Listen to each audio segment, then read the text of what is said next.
It's good to see you. Thank you very much for being once again in this new roundtable regarding the metaverse. Let's gonna present the new panelists that will take place today, and we're gonna discuss more or less from the technological point of view. They are great experts from the area, so please welcome Martin, Luis, and Pau. Please, you could switch on the camera and join in this roundtable.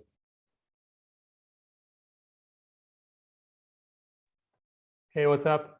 Hi, Pau. It's good to meet you. Thank you very much for joining us. We're just waiting 2 or 3 seconds. Mark, hello. Nice to meet you too. Hi there. Nice to be here. Nice to meet you. And now we got Luis. We got the 3 of them for everyone that's really connected with these new disruptive technologies and more about how business are developing right now in the metaverse. There are three key members of our community, in an international community. So I would like that each of them present themselves about what they are working right now those days. So please, Pau, if you want to introduce you by yourself, it would be great. Sure. So I'm Guardiola. I'm User Experience Multimedia Director at UCAM, Católica University of Murcia. And here we have a Metaverse team focused especially on the huge potential that this new technology has to offer to the next revolution in education. Thank you very much, Pau. Mark, please proceed, present yourself. Sure. Yeah. So my name is Mark Dean. I lead our legal technology teams at VOTTUN in London, and have a strong interest in the metaverse. And although I think it's fair to say that it's not yet made an impact in the legal sector yet, I think anyone would be naive to think that it won't in the future. So have a keen interest and look forward to speaking with everyone. Thank you very much for your time. And Luis, please proceed. Nice to have you here too. Hello, everyone. I'm Luis Carbajo, the CEO and co-founder of VOTTUN. We are a company that provides blockchain solutions since 4 years ago. We have been focusing NFT solutions for the last 1.5 years as an extension of this NFT world. Our customers that are mainly big brands or corporates are seeing the possibility to open new business opportunities with these NFTs in what we call now the metaverse. So we are providing now new services related with metaverse and NFTs. Okay, now that you got it all of them, I'm Joaquim Matinero. I'm lawyer at RocaJunyent in bank and finance and blockchain department. So let's gonna start about what's the present of the metaverse. I would like to at first start, we've talked in the past roundtable about what's the future or what's going on with the metaverse now that what's present right now. So let's start, Pau. Could you explain us a simple definition? What's metaverse for you that you're related with the education? You can tell us.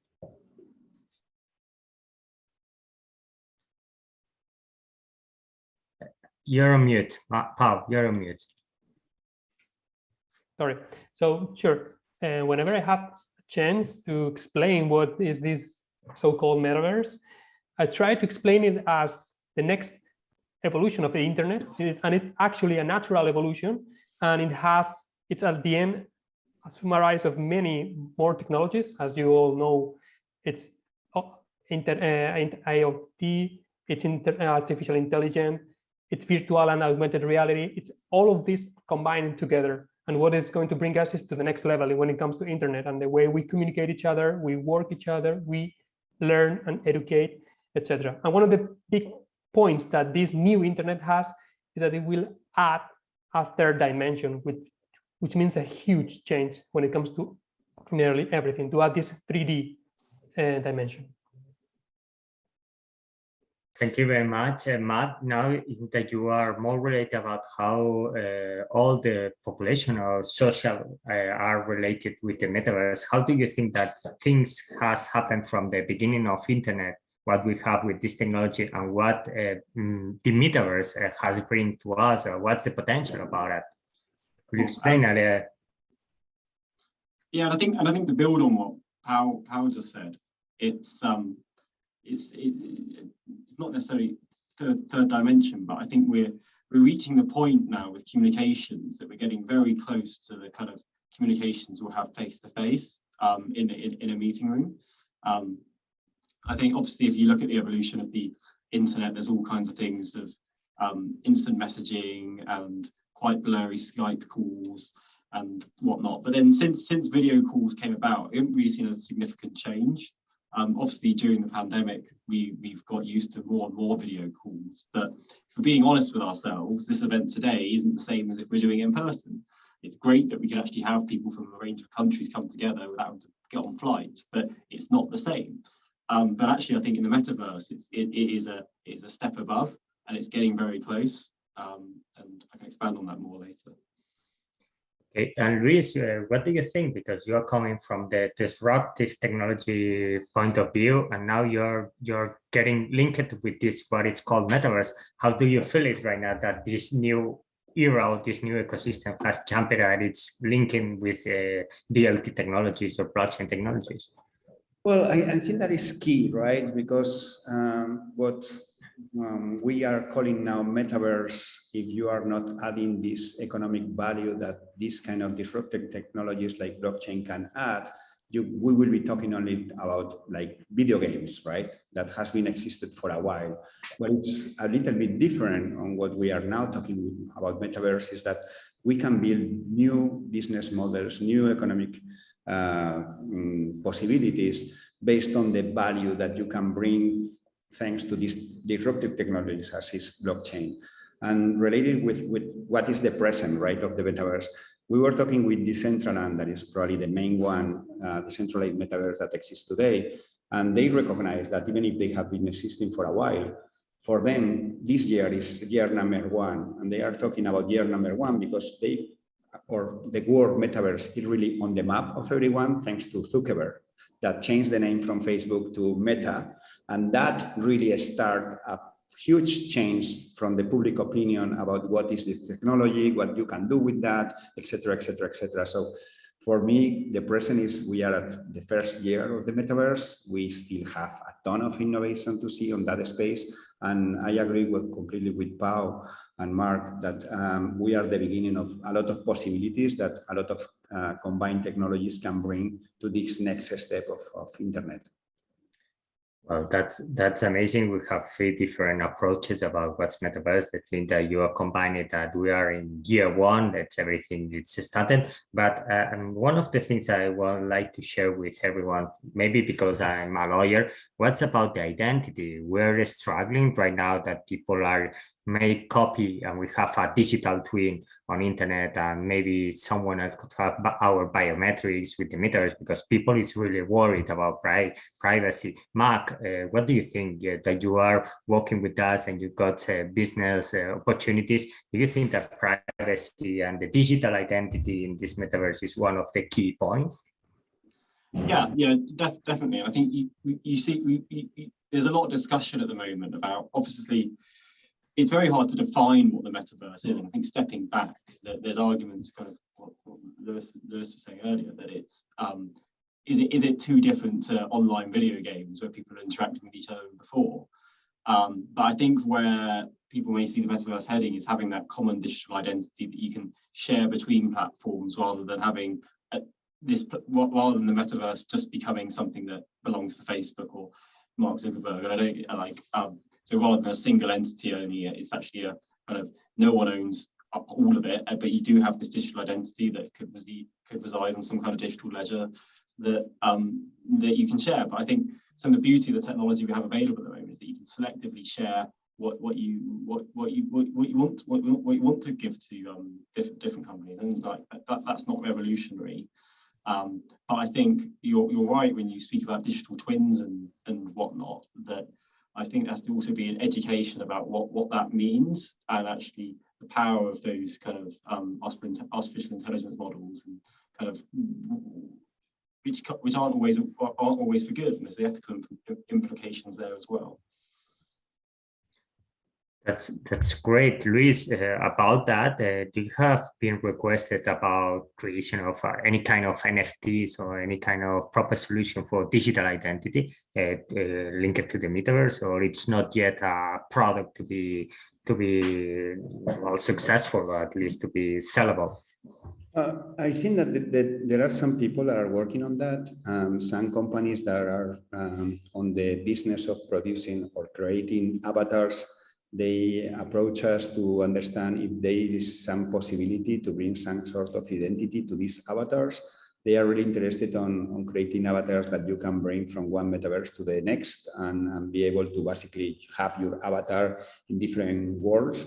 So I think that there is a lot of interest. Obviously, as we go, I will think that it will be more standards to be able to bring this kind of identity to this metaverse. Right now, the reality is that people are just connecting with MetaMask, but I believe that is already a good solution in terms of identity. But obviously, you would like to add more attributes to that identity, right? So from that point of view, I think that once again, we are still at the beginning. There are people that are approaching that as NFTs, and they are thinking that an identity as if it could be a non-fungible token. Other people, they are thinking that no, but the blockchain have other kind of solutions for that kind of technology problem. So I don't know exactly. It's clear that as we progress, more people will be more concerned about how you identify yourself or how you identify someone in the metaverse to be sure that you are liable or people are liable for whatever they are doing in the metaverse.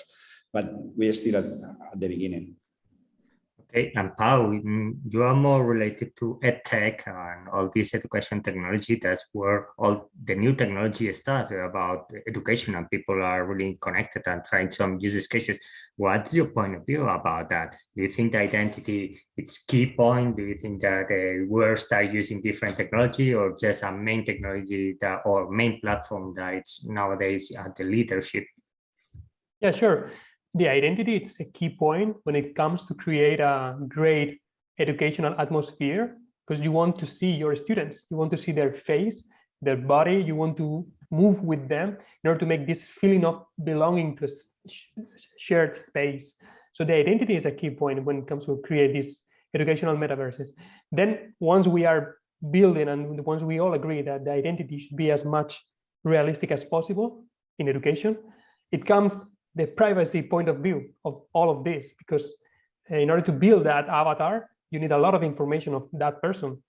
And it's not just an image, it's more biometrical information, movement, body, etc. So that's, I believe, one of the key points, the most intrinsic or most controversial point when it comes to metaverse. Well, let's down to business side, because what people is interested about what's going on nowadays in the metaverse. What do you think about that? Okay, we understand we're talking about metaverse thanks to Mark Zuckerberg, but do you think that the centralized metaverse could work at this time right now? We know that in the near future, decentralization could win this war, this tech war. But from your experience, at least from the beginning of that, Luis, do you think that a centralized metaverse has such potential to become a key player right now, or do you think that decentralization? I would like to believe in decentralization, just because we all know what the problems has internet as it is today. That is completely controlled by a few entities. So from that regard, I would like to believe that decentralization is going to be a key part of this movement. But the reality is that decentralization is really fighting with very big players that have very big resources. So it's not clear how that is going to finish, if it's going to be centralized or decentralized.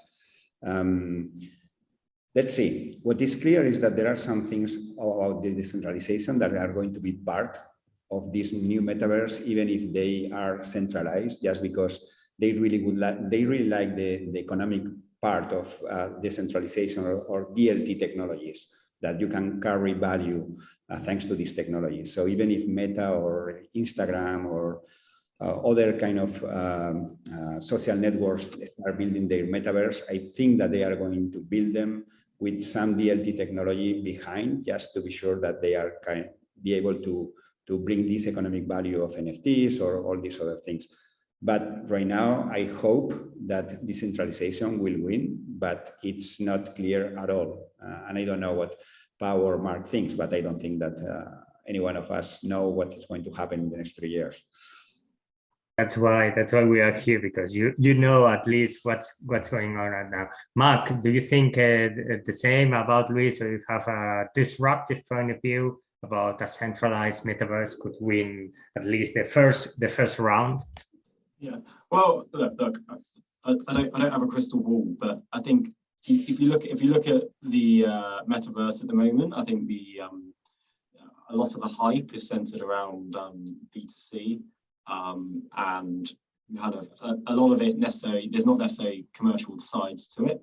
And I think it's great. And actually, so much of the metaverse is kind of coming from the social and kind of the non-work aspect as well. And it's kind of a lot of it is an evolution of what online gaming is, and there's kind of lots of other things that are getting explored on the commercial side. But look, where there's obviously going to be an opportunity is business to business kind of transactions and whatnot, and businesses will demand interoperability, I think.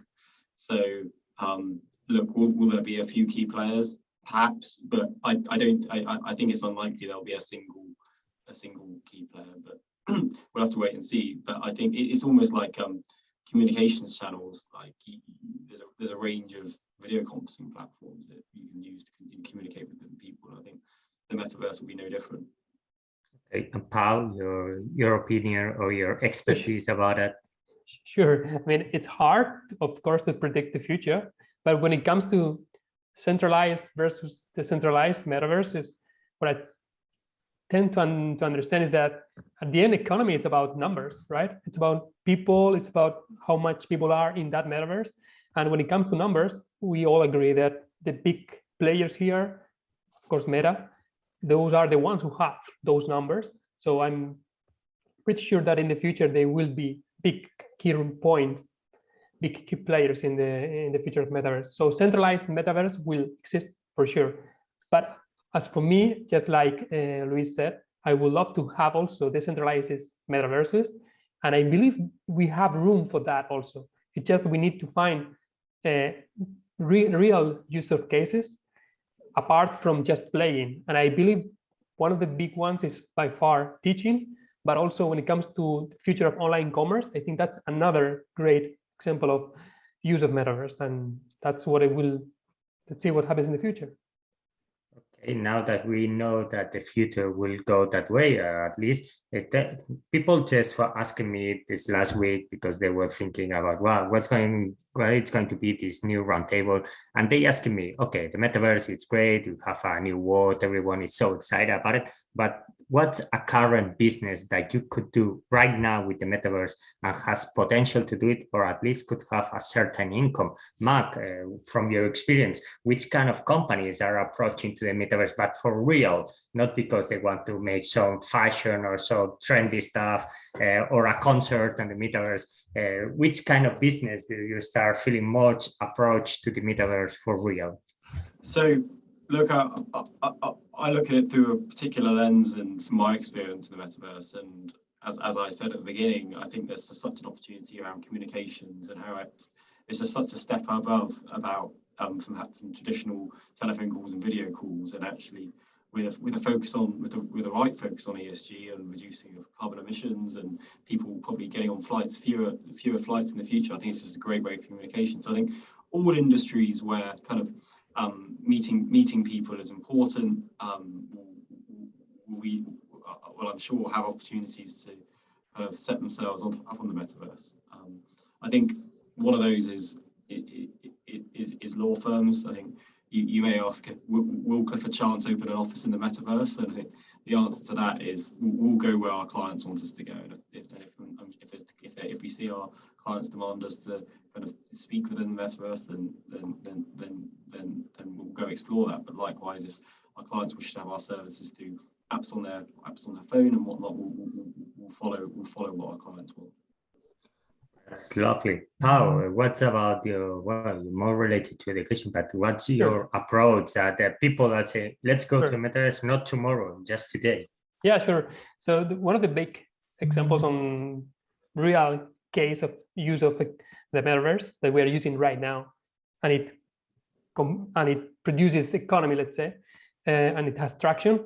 of course, one of them is education. As I said, I'm working at UCAM. This is a private university, so we are all about the experience of our students. In order to attract more students, to attract better researchers, better professors, we need to be as good as possible when it comes to have a real life-changing experience when it comes to education. So we already conducted over 1,000 students already tried the metaverse in education at UCAM. They loved it. Professors also loved it, and they are sharing this experience with many more other universities who are contacting us. And this, I believe, is one of a great example of the use of metaverse in order to make your company, in this case, our university, better. But I have also, apart from the university, I have also many more like other projects aside from the university.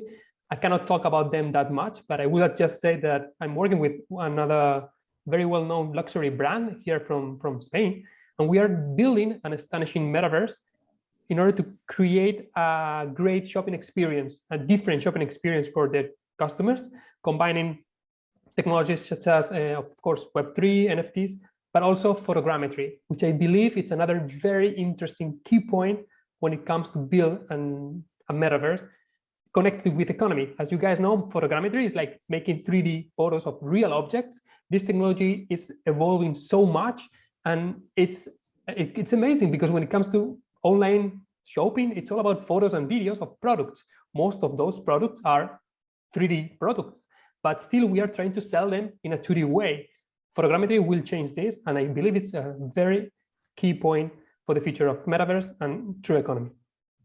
Okay, and Luis, which kind of business has approached you, not only because you're working with NFTs and you're working with blockchain technology since so many years, but because of they want to be in the metaverse and they need it right now? I think that the main ones that we are seeing, at least in the ones that we work more with them, in the decentralized ones, are related with social activities, so entertainment. So the ones that have more people in the metaverse right now, or have more avatars going around and interacting between them, are casinos or online gambling and gaming. So these two are the main ones that you are seeing people interacting with inside the metaverse. We are seeing a lot of interest for all the wearables part. So the fashion industry is thinking about, I am a brand, how I am able to catch some attention from this new generation that they are more concerned about buying something for their avatars than for themselves. So fashion industry is it's these kind of companies that start exploring to sell skins or jackets or digital jackets, digital suits, these kind of things into the metaverse. And after those ones, I think that the entertainment in general, so you mentioned besides doing concerts, etc., but it's true that the metaverse can provide different experience to these fans of concerts, sports, etc., of more involving experience. So all the major leagues in sports are exploring some sort of metaverse or how they are going to interact with them. The music industry about live events are also really exploring how they can bring 1 million people to a concert instead of the 100 that fit in a stadium. So, and I think that is where it's going to be sooner. Other ones that are more professional, in which you can check a machine or something, I see that is going to take more time until the other ones really explore the possibilities of these new technologies. Well, that's what I think that you pointed out, but Mark pointed out too before, because I think that instead of technology and businesses and so on, I think there's a totally game changer from how we're gonna relate or we're gonna connect in the next following years with metaverse or not, with the working from home or not. Mark, do you think that the social relationships will start changing? How could be managed by using this metaverse? Do you start not only by the video calls that you say that there are several video call providers? Do you think that the social interaction between us is going to change due to the metaverse, or it's just a fashion trend that for the next year and a half? Yeah, no, I think we will see a change. I see the potential for change. I think everyone here is assuming that the metaverse will become a big thing. There's a lot of hype around it at the moment. That doesn't necessarily, I don't want to put doom and gloom on it. I don't, but it doesn't necessarily mean that it will become the next big thing.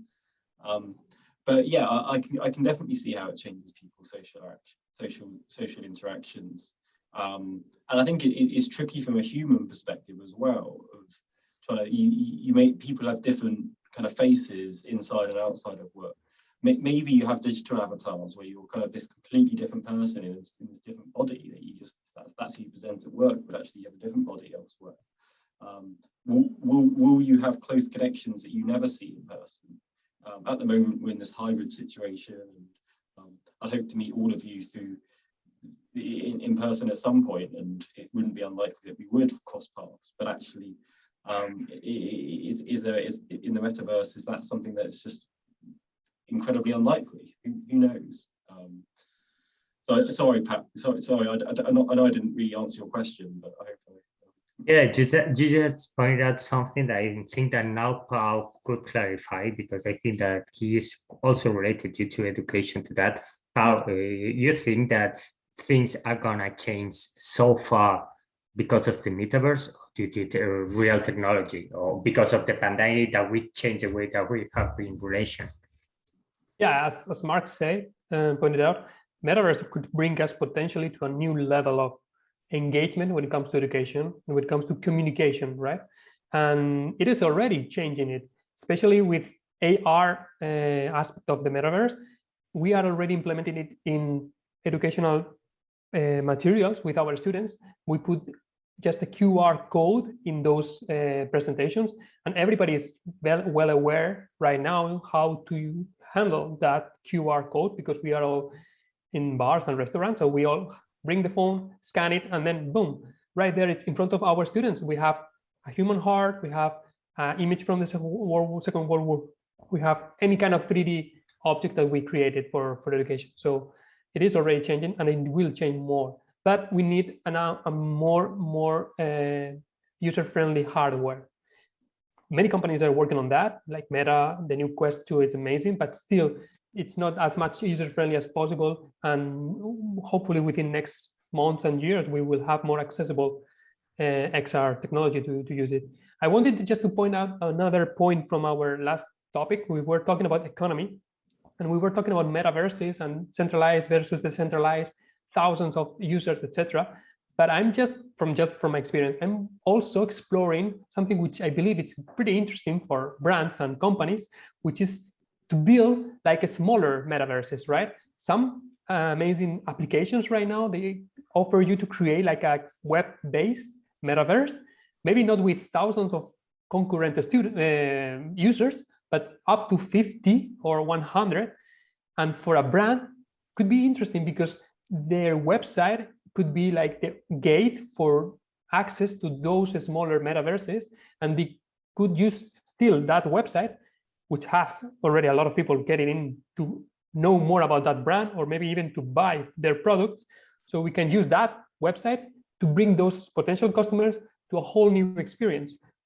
Thanks to these new applications, such as, I don't know, maybe Mozilla Hubs or Spatial, Frame, many more, they are offering you pretty powerful and very customizable platforms, web-based, where many people can start to have an experience of metaverse. Maybe it's not the true metaverse because it's not 100% immersive, but still it's one step ahead, and it's way more engaging than just surf up and down, read text, and watch a video. Luis, your thoughts about it? You're more closer to Paul, or you're more closer to Mark? What's your view on that? Well, I agree with Paul, right? That there's still the user experience is still not great. So, and from that point of view, I feel that we are still like what we were with internet at the beginning of the 2000, where uploading a video, it was almost just a dream. It was not even possible, right? Now streaming is something that we take for granted, but it wasn't there for the first 10 years of this massive adoption of internet technology. The good news is that technologies are advancing at a faster pace. today than it was what it was 20 years ago. So I am expecting to see this improvement in user interface much faster than what we have in internet. So we will be able to see how that evolves at a faster pace, and that is going to bring different experience. So I agree that there are going to be probably very different options in terms of metaverse. Some of them are going to be pushed for massive adoption for, I don't know, this generation that interact already in Minecraft, right? But you know, Minecraft is just a game. So, but they can feel or they can see interacting with their friends in a metaverse doing other stuff. And based on that, we will start exploring other options like shopping experience in a website or what Paul was saying. So once again, I think that the exciting news about this is that we see all the possibilities that these new digital environments bring if we are adding economic value on those of them, and these new technologies allow to bring that value. So I think that we will see in the next years how that evolves, but it's going to definitely change. It's going to be really a revolution on how different companies evolve or surf the digital space. So there are going to be Web 2.0 websites that are going to disappear, literally disappear, because they don't know how to bring that gap with the Web 3. And other ones that are going to start Web 3, that they are going to be like the new Google or the new Facebook or the new whatever. So pretty exciting times, I think.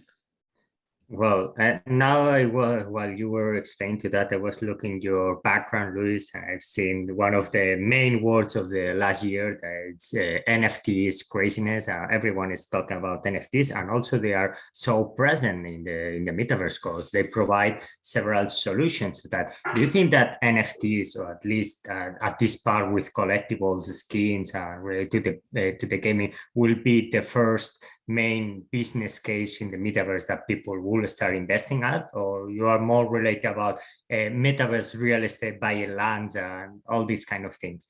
Well, there are also NFTs to that extent. I think that is a key point. I think that NFT craziness, and I completely agree with a lot of definition about this craziness. Some people are saying that there is a bluff. Some other people say that there is a revolution. Some other people say whatever. So all of them could be true. But the reality is that what it shows, especially since Zuckerberg started talking about metaverse and people are still thinking about metaverse, etc. What it shows is that you can demonstrate or show ownership of specific digital assets in these new digital worlds, and that brings a lot of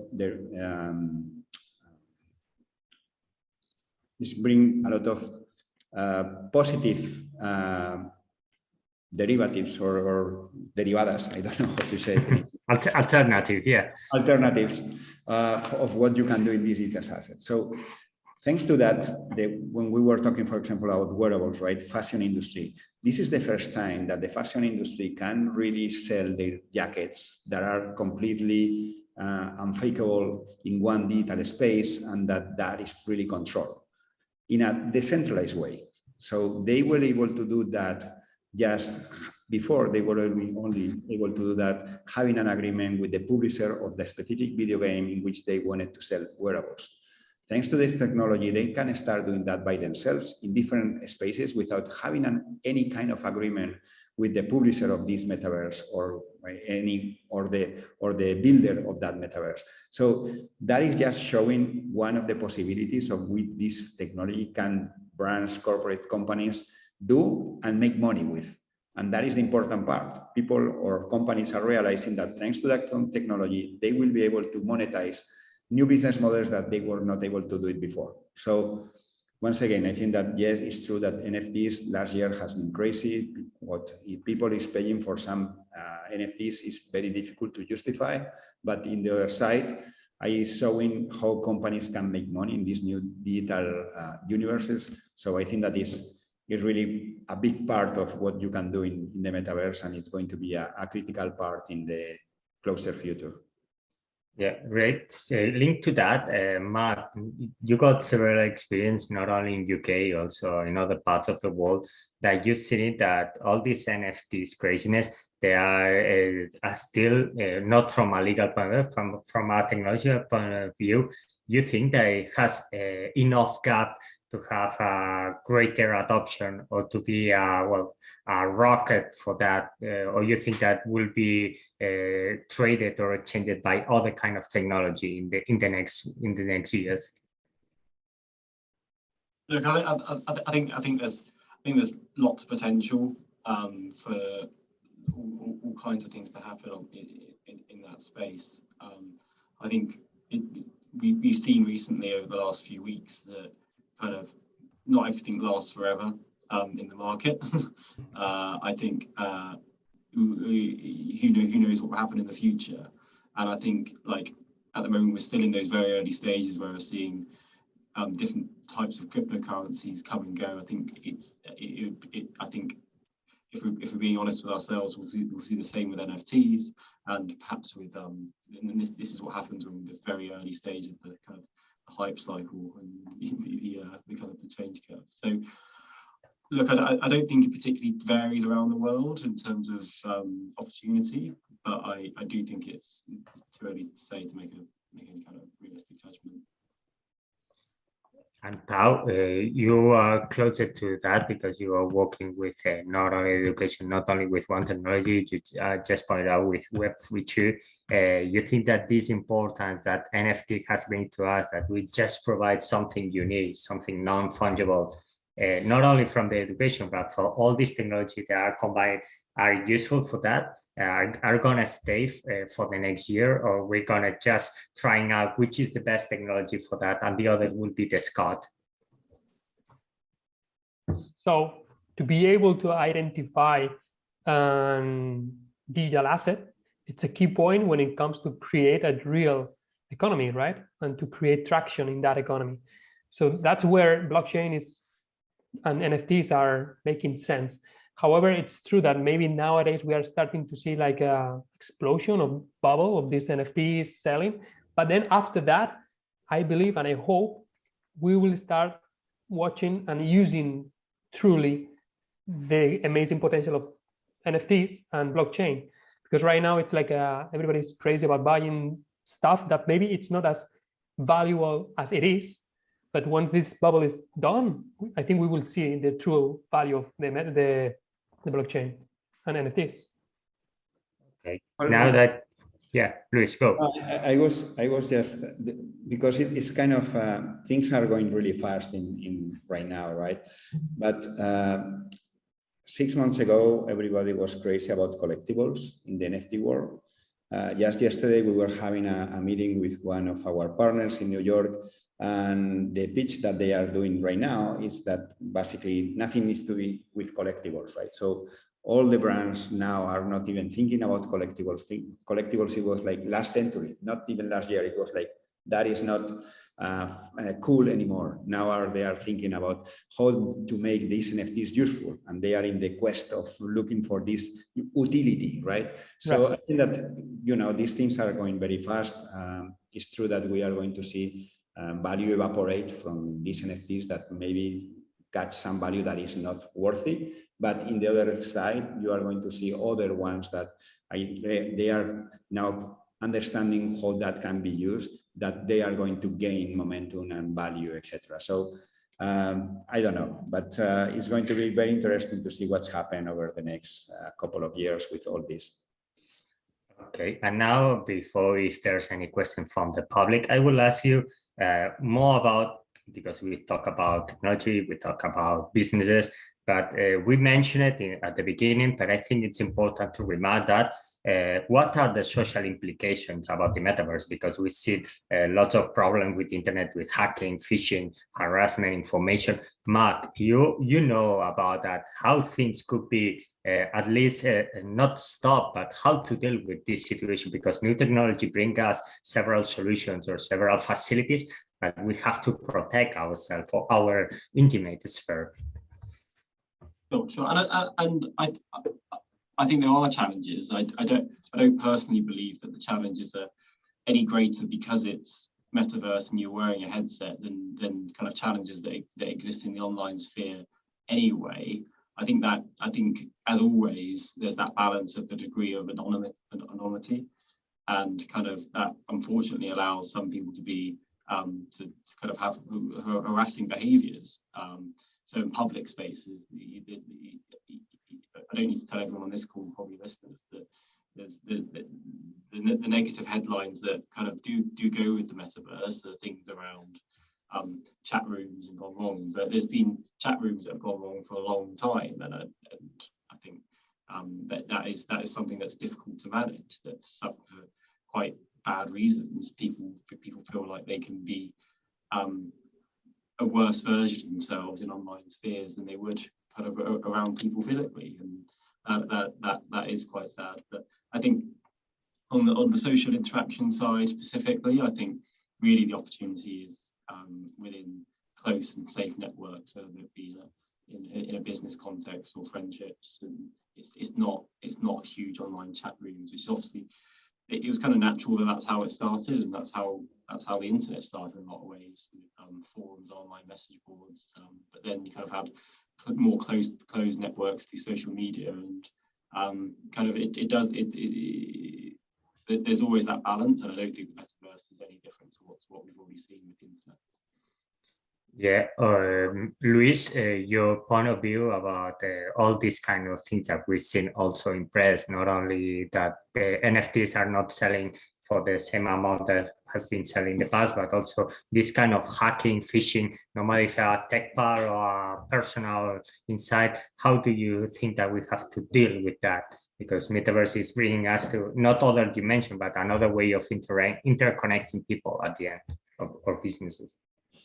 So I have kind of two views on this. So from the hacking, phishing part of it, I think that the metaverse built over blockchain technology are going to reduce a lot of the possibilities of this hacking and phishing, just because, well, obviously, if the people understand how to use the wallets and what are the responsibility of keeping their keys, their data, etc. So from that point of view, I think that I am positive in the sense that I think that it's going to be to prevent a lot of these things from happening, or what is happening in internet today.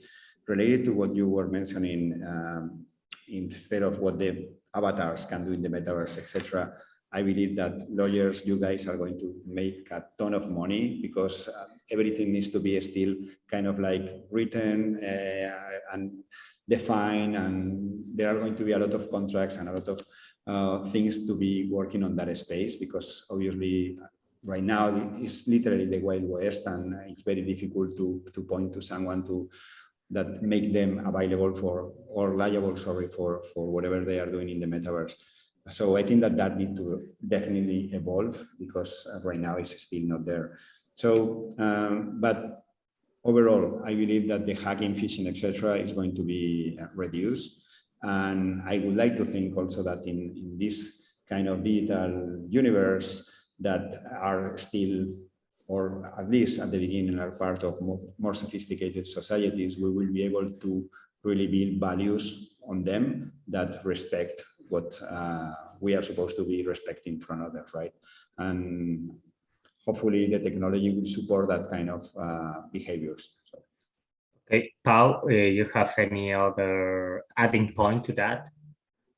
Just to point out, when it comes to social implications of the metaverse, there are many, and one of them, for me, maybe one of the most interesting one is the potential of this powerful technology to make a sedentary society. That means, I mean, my wife is always telling me, you know what, you're gonna make all of us just sitting down in the sofa of every living room, very fat, wearing those VR glasses, right? That's a true fear, and it's real. And it's in our hands, it's our responsibility in order to make this not to happen, of course.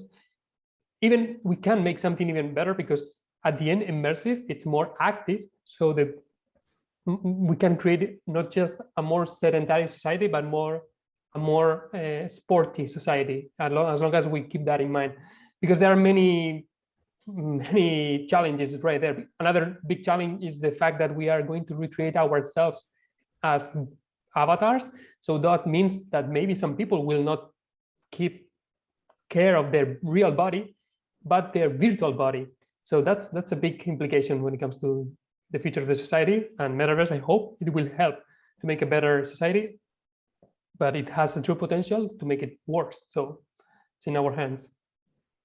Okay, and now looking at the cloud, time flies. We have been there for almost an hour, but now that I have you three here, I will ask you a short question. I would like also a short answer if you want it. Do you think that Metaverse it's going to stay, or we're going to be talking about another thing closely related technology in the next years? Because some people say, yeah, with blockchain technology, we're changing every single year. We talk about NFTs, DeFi, it's a new trend of that. Do you think that Metaverse it's what's calling internet about it, or it's something that will come other technologies to that? Pau, what's your opinion on that? I totally believe that it is the future, but as long as we find a true, real, and useful value, of course. Mark, what do you think? So look, the likes of Meta and others have already commercialized it through gaming. I don't think that's going away. So the Metaverse will continue to exist in some way in the future. Will everyone's dreams and possibilities and hopes come true? I doubt it. That rarely happens with it whenever we hit one of these next big thing moments. Will it purely be for the likes of gaming? I don't think that would be the case either. But, I think it's here to stay in some form. Luis? I really believe that is the future, but it's more than the future, it's the present. Thanks to the pandemic, we are having this event online, seeing each other. The next step, thanks to the pandemic, is going to be interacting or to continue interacting digitally more and more. And part of that interaction, if we want to make it better, it's going to go on that directions of this metaverse. So I really believe that it's here to stay. The pandemic has accelerated how we interact digitally. And I think that is going to be a key component on how that is going to evolve. I can see that the video games kind of culture is also behind us, and the generations that are behind, they don't make any difference between online and offline, and that is where metaverse success resides. So yeah, it's here. Okay, we just received one question from the public at the last minute. I think it's for you, Mark. The question is, as organizations enter in the metaverse, what are some policy changes for organization do you see needing to happen first? I think. Sorry, what was the first bit? The first question is, as organizations are joining the metaverse, yeah, what are some policy changes for organization that do you think we see need to happen first? I think that's an interesting question. I think to pick up on policy, I think one of the challenges the metaverse represents is that it's truly global. So it's kind of it's both outside of all laws, but also inside of all laws.